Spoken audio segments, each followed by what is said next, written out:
Hello guys, അപ്പോൾ ഇന്നും same item, ഒരു മാറ്റമില്ല. പിന്നെ ഇന്നത്തെ സ്മൂത്തിയിൽ സ്ട്രോബെറി ആയിരുന്നു, പഴമല്ല, റോബസ്റ്റ് പഴമല്ല. ഇന്ന് 3 സ്ട്രോബെറി, കുറച്ച് പിസ്ത, ഇതൊക്കെയായിരുന്നു.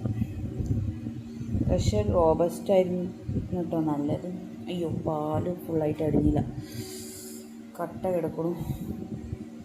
അപ്പം റോബസ്റ്റ് പഴം ഇട്ടടിക്കുന്ന അത്ര ടേസ്റ്റ് ഒന്നും ഇല്ലായിരുന്നു. സ്ട്രോബെറി ഇട്ടടിച്ചിട്ട് എനിക്ക് വലിയ ടേസ്റ്റ് തോന്നിയില്ല.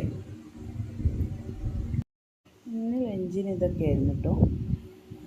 ചക്കരക്കിഴങ്ങും ഒരു പീസും, പിന്നെ കുറച്ച് ചീരയും, പിന്നെ തിരിച്ചോറും, കുറച്ച് ചമ്മന്തിയും, ഒരു ഓംലെറ്റിൻ്റെ ഒരു പീസും. അപ്പോൾ ഇതായിരുന്നു ഇന്നത്തെ ലഞ്ചിൻ്റെ. പിന്നെ രാത്രി 2 കോഴിമുട്ടയും ഒരു പഴം പുഴുങ്ങിയത് ആയിരുന്നു ഡിന്നറിന് എടുത്തിട്ടുണ്ടായിരുന്നത്. അപ്പോൾ ഇന്നത്തെ ദിവസം ഇങ്ങനെയൊക്കെ ആയിരുന്നു.